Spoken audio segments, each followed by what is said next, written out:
The mystery of Roy Orbison has finally been unraveled, and the truth is far from comforting. Born Roy Kelton Orbison on April 23, 1936, in the small town of Vernon, Texas, his early years were shaped by both hardship and unwavering determination. Growing up in a working-class household during the waning years of the Great Depression, young Roy discovered music early in life. At just 6 years old, he received his first guitar, and by the age of 8, he was already performing on local radio stations. Encouraged by his parents to follow his passion, music became his sanctuary, a safe space where he could channel emotions too deep or painful to be expressed in ordinary conversation. Roy's earliest musical influences were as varied as they were powerful. The heartfelt storytelling of country legend Hank Williams, the smooth vocal stylings of Bing Crosby, and the soulful tones of Southern gospel. After moving with his family to Wink, Texas, he continued developing his musical identity. In high school, he formed his very first band, the Wink Westerners, where he sharpened his songwriting skills and learned to command the stage.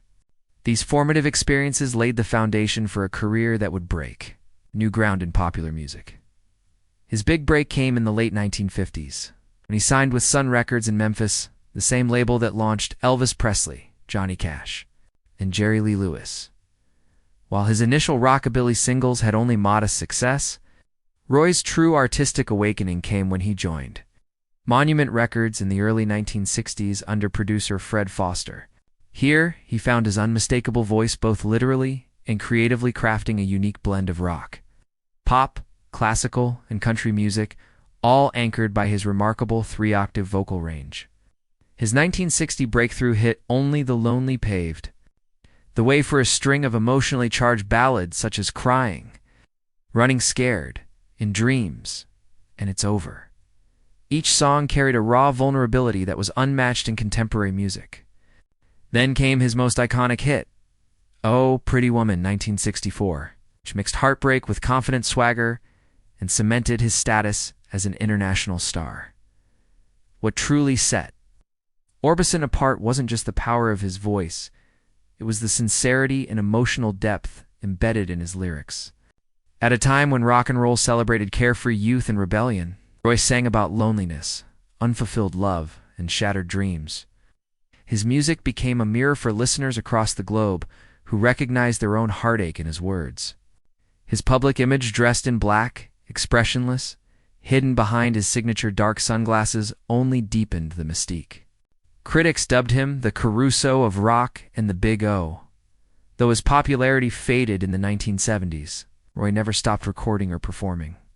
The 1980s brought a career renaissance as younger artists hailed him as a major influence. In 1987, he was inducted into both the Rock and Roll Hall of Fame and the Songwriters Hall of Fame, with icons like Bruce Springsteen and Bob Dylan praising him as one of the greatest voices to ever grace the airwaves. Around this time, he recorded a touching duet with country rock artist Emmylou Harris, That Lovin' You Feelin' Again.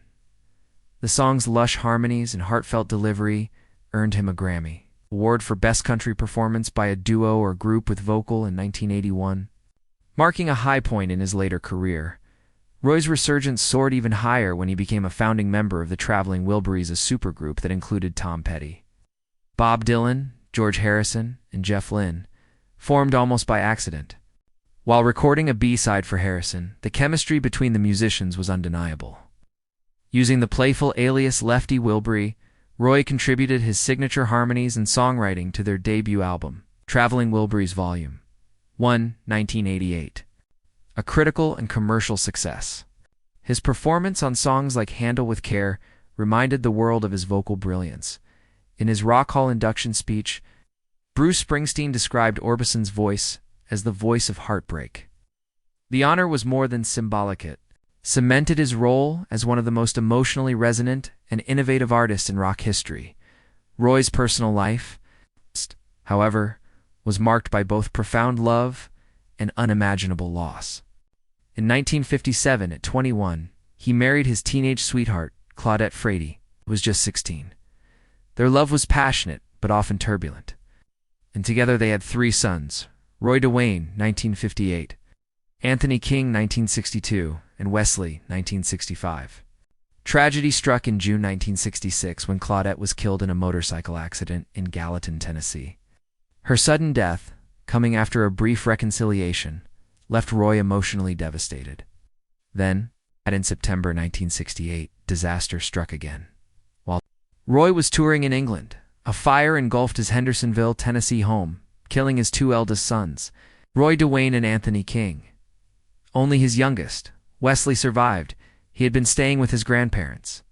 These back-to-back tragedies nearly destroyed him, and he withdrew from the spotlight for a time. A glimmer of hope returned when Roy met Barbara Jacobs, a German-born music executive. In the UK, they married on March 25, 1969. Barbara became both his emotional anchor and professional partner. Together they had two sons, Roy Kelton Orbison Jr. 1970 and Alexander Alex Orbison 1975, both of whom would later help preserve their father's legacy. Barbara remained by his side until his sudden passing in 1988, and afterward dedicated her life to keeping his music alive through posthumous releases and estate management. For decades, fans speculated about the persistent shadow that followed Orbison. Was it merely personal tragedy, or something deeper? Newly uncovered letters, investigative biographies, and interviews suggest that his life was shaped by untreated psychological trauma dating back to childhood. This pain, which he hid from the public, became the raw material for his most powerful songs. Even more startling are revelations from his early medical records. As a teenager, Roy underwent a series of experimental sinus surgeries to treat chronic breathing problems. Some believe these procedures, performed in an era of questionable medical ethics, accidentally altered his vocal structure, giving him his otherworldly range but also leaving him with chronic pain, migraines, and long-term health issues. His private journals, recently made public, reveal a man battling emotional collapse, dependency on prescription drugs, and thoughts of abandoning music or worse, ending his life. His late 1980s comeback with the Traveling Wilburys and the album Mystery Girl may have looked like a joyful return. But in truth, Roy was suffering from extreme exhaustion, untreated heart problems, and the cumulative effects of years of grief and stress. On December 6, 1988, at just 52 years old, Roy Orbison died of a heart attack. What it was, a sudden and shocking loss. To those who knew him best, it was the final chapter in a life that had been slowly unraveling for years. The mystery of Roy Orbison is no longer shrouded in speculation, but the truth is far from the romantic legend. His soaring voice, his ever-present dark sunglasses, and his lyrics filled with longing were not mere artistic flourishes. They were cries for help, woven into melodies that have echoed through generations. He gave the world his soul and song, even as his own was quietly breaking.